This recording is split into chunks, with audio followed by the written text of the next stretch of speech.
अस्सलाम वालेकुम नाज़रीन, उम्मीद और दुआ करता हूँ कि आप लोग जहाँ जहाँ पर होंगे खैर वाफियत से होंगे। नाज़रीन, आइनी तरमीम, कॉन्स्टिट्यूशनल अमेंडमेंट, पैकेज, जो जो भी नाम आप उसको देना चाहें, जो चल रहे हैं मीडिया में, उन नामों को लेकर अभी बाज़गश्त या उन नामों का तूफ़ान या उस कॉन्स्टिट्यूशनल अमेंडमेंट का तूफ़ान अभी थमा नहीं है। और मैं बार बार आपको कहता आया हूँ कि ये तूफ़ान वापस आएगा, हुकूमत तैयारी करके आएगी, फिर से आएगी और इस खफगी को मिटाने की हर मुमकिन कोशिश करेगी।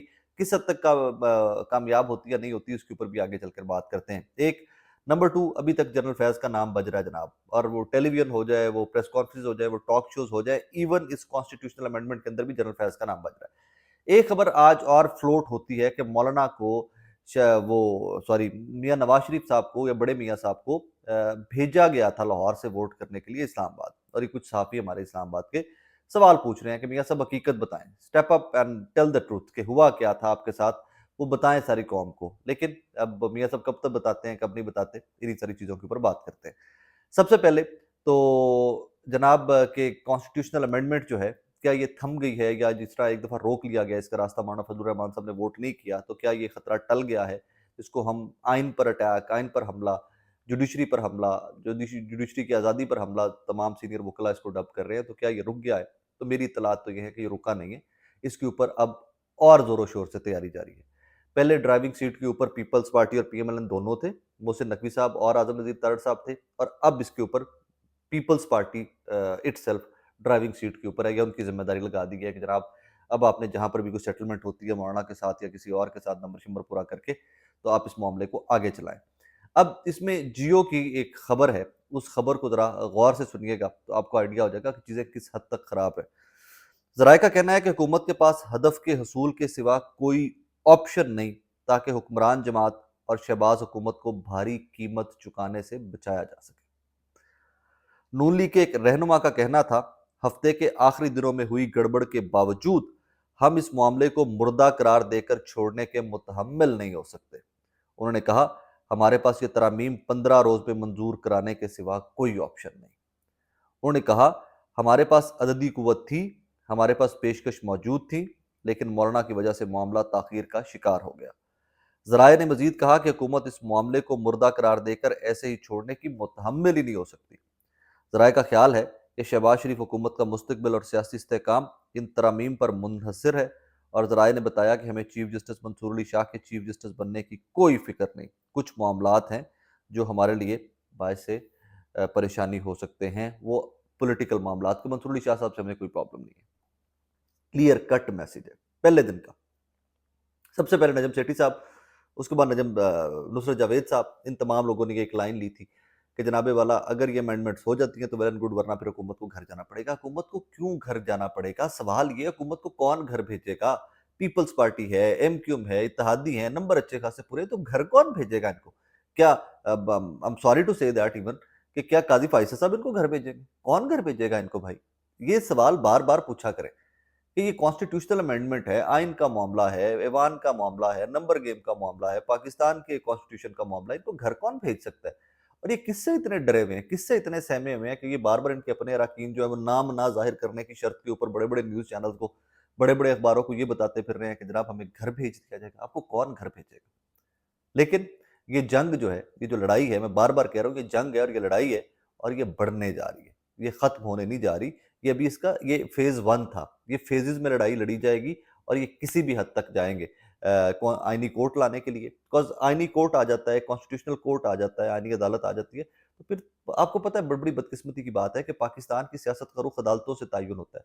इसमें पार्लियामान की कमजोरी भी है, सियासतदानों की कमजोरी भी है, नाअहली भी है, लेकिन अदालतें ही रुख का तयन करती हैं इस पाकिस्तान के अंदर, सुप्रीम कोर्ट पाकिस्तान। तो एक कॉन्स्टिट्यूशनल कोर्ट बन जाए, वहां पर काजी फायसा साहब जैसे जज हों, मामलात हाथ में हों, जिधर ड्राइव करना है, जिधर लेके जाना है, चीज़ों को ले जाया जाए। बाकी फिर बाकी सारी चीज़ें तो इररेलेवेंट हो जाती है ना। मंसूर अली शाह साहब, मुनीब साहब, बाकी जो जजेस हैं सुप्रीम कोर्ट के, वो बच्चों की कस्टडी से लेकर जायदाद की, और दीवार यहाँ पर बननी चाहिए थी, यहाँ पर नहीं बननी चाहिए थी, ये मामलात फिर पाकिस्तान के देखा करेंगे।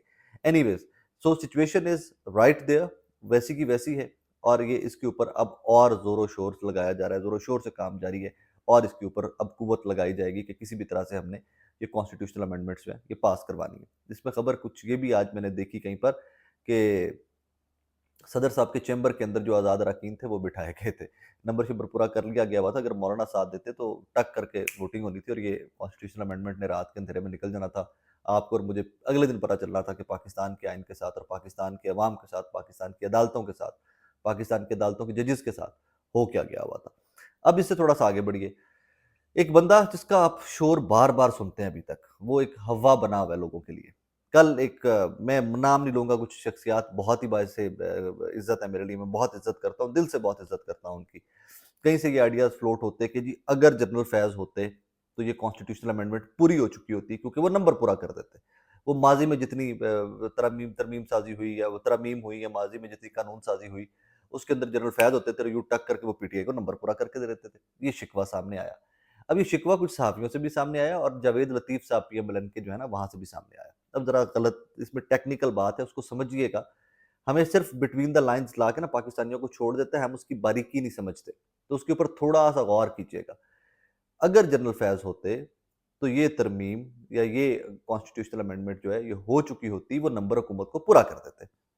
یہ شکوہ حکومت سے نہیں ہے، یہ یہاں پر ہارڈ ہٹنگ جنرل فیض کے اوپر بھی نہیں ہے، یہ ہارڈ ہٹنگ یا شکوہ یہ کہیں اور کیا جا رہا ہے کہ آپ کی وجہ سے یہ ترمیم نہیں ہو سکی، آپ نے نمبر نہیں پورے کر کے دیے۔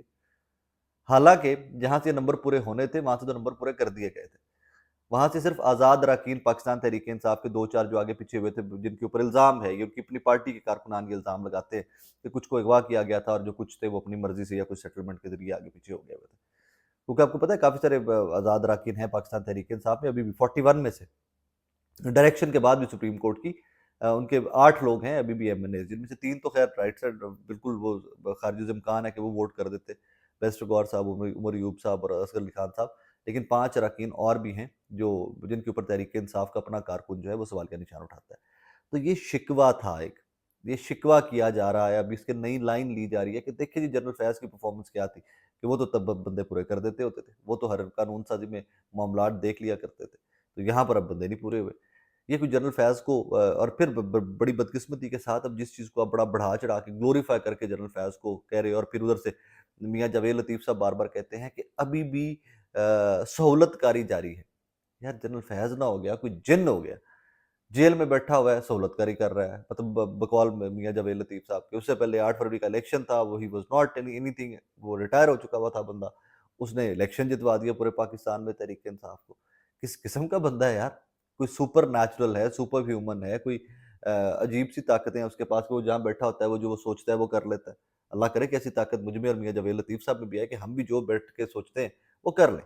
تو یہ ایک باریک سی واردات ڈالی جا رہی تھی، یہ شکوہ وہ تو بات ہے نا اکھڑا تین سنانا نو پنجابی چاندن، تو یہ وہ کاروائی سی کہ کہنا کسی کو تھا، پیغام رسانی کہیں جاری تھی، لیکن وہ اشارے کنائیوں کے اندر تھی، اور پھر اتنی ہمت ہم میں کہاں پاکستان کے اندر کہ ہم ڈائریکٹلی نام لے کے کہیں کہ جناب آپ نہیں پرفارم کر سکے۔ حالانکہ پرفارمنس جہاں سے آنی تھی وہاں سے ڈیلیور کر دیا گیا تھا، سیاسی جماعتیں آگے سے اس کو ٹیکل نہیں کر سکی، یہ ان کی نیلی کہہ لیجیے یا ان کی کہہ لیجیے کہ اللہ پاک کا کرم تھا اس ملک کے اوپر اور اس قوم کے اوپر کہ اللہ نے ایک ڈیزاسٹر سے بچا لیا، لیکن ڈیزاسٹر سے بچانے کے باوجود اب آگے ہم پر ہے کہ ہم اس ڈیزاسٹر کو پاکستانی مینیج کیسے کرتے ہیں اور باقی سیاسی جماعتیں کیا کرتی ہیں۔ بارز جو ہیں وہ کھل کر کھڑی ہو چکی ہوئی ہیں، بارز کے آگے جو معاملات ہیں سیاسی جماعتوں کی کورٹ کے اندر، اب وہ کہاں پر جاتے ہیں یہ دیکھنا پڑے گا۔ اچھا جاتے جاتے ایک چیز کو تھوڑا سا میں مزید کلیریفائی کر دوں، میں اس کے اوپر پہلے بھی ایک دفعہ بات کر چکا ہوں لیکن اس کو تھوڑا سا مزید کلیریفائی کر دیتے ہیں۔ میری ذاتی رائے ہے کہ مولانا کچھ ترامیم میں حکومت کے ساتھ چلے جائیں گے، کانسٹیٹیوشنل کورٹ ہے، مولانا کا اپنا آئیڈیا ہے، ججز کو اٹھانے کا مطلب وہ ججز کا پک کرنے کا طریقہ اس میں تبدیلی مولانا کی سجیشن ہے، اور پرابلم یہاں پر قاضی فائز صاحب ہے صرف، باقی معاملات ٹھیک ہیں مولانا، ہاں وہ آرٹیکل 8 جس کے اوپر کامران مرتضیٰ صاحب نے ریسنٹلی بات کی، فوجی عدالتیں یہ وہ اٹھا لینا، کورٹ انٹروین نہیں کرے گی، یہ وہ and all that, I think وہاں پر مولانا نہیں آئیں گے، وہ ساری شکیں نکالنی پڑیں گی حکومت کو۔ لیکن یہاں پر ایک اور چیز آپ نے انڈرسٹینڈ کرنی ہے، اس کو ذرا تھوڑا سا غور سے سنیے گا کہ مولانا نے بہت سارے سکور سیٹل بھی کیے ہیں۔ مولانا کے ساتھ 2008 کے 8 فروری 2024 کے الیکشن میں کیا کیا گیا، اس سے پہلے پی ڈی ایم کے سربراہ بنایا گیا اور پھر الیکشن میں آ کے مولانا کو کیسے شن آؤٹ کیا گیا، مولانا نے وہ سکور بھی سیٹل کیا۔ مولانا کو کے پی کے کی گورنرشپ سے جیسے مولانا کے بندے کو ہٹایا گیا، ان کے عزیز ہیں، ان کے رشتہ دار ہیں، جیسے پیپلز پارٹی نے وہ وہاں سے چھین لی گورنرشپ مولانا سے، مولانا نے وہ پیپلز پارٹی کے ساتھ سکور سیٹل کیا۔ बलूचिस्तान के अंदर मॉडर्न एस्टैब्लिशमेंट के साथ स्कोर सेटल किया। बलूचिस्तान आपको पता है कि हमारा एक ज़ोन ऐसा है, एक सूबा ऐसा है कि वहाँ पे हालात वाक़यात ऐसे हैं, वहाँ पर इंटरवेंशन रहती ही रहती है। और वो ऑब्वियसली वो सिक्योरिटी रीज़न्स भी हैं, उसकी बहुत सारी वजूहात हैं। तो मौलाना का जो सबसे स्ट्रॉन्ग होल्ड था, वहाँ पर मौलाना ने वहाँ पर 3-3 जगह के ऊपर अपने स्कोर सेटल किए। मैं कल भी ये व्लॉग में एक चीज़ कही थी, लोग शायद वो इग्नोर कर गए थे। मुझे आइडिया इसलिए हो जाता है कि इग्नोर करके क्योंकि नीचे कमेंट्स में आइडिया हो जाता है कि लोग किस हद तक चीज़ को पिक करते हैं, हमारा व्यूअर किस हद तक चीज़ को पिक करता है। मौलाना ने दबे छुपे अल्फाज में एक जलसे के अंदर इत्तेहाद की बात की थी, पीएमएलएन और पंजाब के अंदर सीट एडजस्टमेंट की बात की थी। और फिर वो खुलकर भी वो उसका किया था, इज़हार किया था। लेकिन मौलाना की जमात को और मौलाना को जवाब तब ये मिला था, क्या पिद्दी और क्या पिद्दी का शोरबा। क्योंकि 8 फरवरी के इलेक्शन से पहले जो अरेंजमेंट होना था, वो अरेंजमेंट हो चुका हुआ था। पीपल्स पार्टी, एमक्यूएम, पीएमएलएन सब मिलकर इकट्ठे, और उससे पहले पीडीएम 1, पीडीएम 2, सिर्फ मौलाना को उसमें से माइनस कर दिया गया था और कुछ और लोगों को उसमें से माइनस कर दिया गया था। बाकी सारी पिक्चर जो थी वो क्लियर थी, लेकिन वो क्लियर इन जमातों की थी, गालिबन मौलाना को पिक्चर क्लियर नहीं थी। मौलाना एंड तक ये एक्सपेक्ट करते रहे कि उनको मामलात में लेकर साथ चला जाएगा। तो फिर जब अपने मौलाना को हर जगह से माइनस कर दिया था, तो फिर मौलाना ने अपने स्कोर वक्त आने पर सेटल किए। बड़ी बातें इस पे गर्दिश कर रही हैं इस्लामाबाद के अंदर कि कोई उनको फ़ोन आया बाहर के किसी दोस्त मुल्क का, कोई कहते हैं कि बाहर का वफ़्द आया हुआ था, उससे मुलाकात हुई, उन्होंने भी कहा कि वोट करें आप एंड ऑल दैट। लेकिन मौलाना अभी तक के लिए अड़े हुए हैं। और मेरी असेसमेंट है, ये खबर नहीं है, ये सिर्फ रीडिंग है मेरी, इस्लामाबाद के आबो हवा की रीडिंग है कि जो आबो हवा ने सबको आजकल बीमार किया हुआ है क्योंकि मौसम बदल रहा है। तो एसी शेसी लोगों ने भी बंद नहीं किए हुए, मुझ समेत सब बीमारियां सबको लगी हैं, कोई बुखार, कोई फीवर एंड कोई फ्लू। मेरी रीडिंग ये है, मेरी असेसमेंट ये है कि मौलाना इवेंचुअली आइनी तरमीम के साथ जाएंगे, आइनी तरमीम कम होंगी, आइनी तरमीम में से जो बहुत डेंजरस चीज़ें थी, बहुत डेंजरस चीज़ें थी, वो डेंजरस चीज़ें निकाली जाएंगी, फिर रीड्राफ्ट किया जाएगा, और फिर वो पीपल्स पार्टी का जो यू टर्न नवीद कमर साहब के मुंह से जो निकलवाया गया है कि हम भी कुछ चीज़ों के ऊपर इख्तलाफ था, तो फिर उसके ऊपर ये सारे जमहूरियत के बज़ाहिर चैंपियन जो हैं, ये एक बार फिर से क्रेडिट लेने की कोशिश करेंगे। यहाँ पर एक आसिफ अली भट्टी साहब हमारे बड़े सीनियर जर्नलिस्ट हैं जियो टेलीविज़न के, बहुत पुराने रिपोर्टर हैं, पार्लियामान की बीट करते हैं और बहुत बहुत अंदर के आदमी रहे हुए हैं। पार्लियामान में बड़ी-बड़ी खबरें निकाला करते थे। आसिफ अली भट्टी साहब ने एक सवाल पूछा, जाते-जाते ये सवाल आपके लिए छोड़ के जा रहा हूँ, कि इस सवाल के ऊपर ज़रा ब्रेनस्टॉर्मिंग कीजिएगा कि क्या आपके डॉट कहीं पर कनेक्ट होते हैं? बड़े मियाँ सच बताएं, नवाज शरीफ अचानक इस्लामाबाद गए और नाकाम मुंह लेकर रातों रात लाहौर वापस क्यों आए? बड़े मियाँ को कम दर्जे के किस ताकतवर अफसर ने सख्त धमकी देकर इस्लामाबाद भेजा? नवाज शरीफ गैर मुतनाज़ और गैर जानिबदार सहाफ़ियों को बुलाकर अपनी गैर आइनी हरकत की वजह बताएंगे। अब इसमें गैर आइनी वजह क्या है? कॉल किसने की है? क्यों धमकाया गया है? कितने बजे धमकाया गया है? फिर इस्लामाबाद आए और वापस क्यों गए? ये बहुत सारे सवालात हैं जो जवाब तलब हैं, और ये जवाब आसिफ दे सकते हैं या नवाज शरीफ साहब दे सकते हैं। तो वेट करते हैं, ये कोई भी खबर इस्लामाबाद में छुपती नहीं होती, ये पहुंच जाती है, यहाँ से ट्रैवल करते हुए करते पहुंच जाती है। बट लेट्स सी कि यहाँ पर पीएमएलएन इनकलाबी रास्ता लेती है या सर वो वाला रास्ता लेती है, और वो कहते हैं ना, फ्लो विद द फ्लो। तो ये फ्लो विद द फ्लो करते हैं या यहाँ पर कुछ रेजिस्टेंस शो करते हैं, ये एक सवालिया निशान है, इसके ऊपर थोड़ा सा इंतजार करते हैं।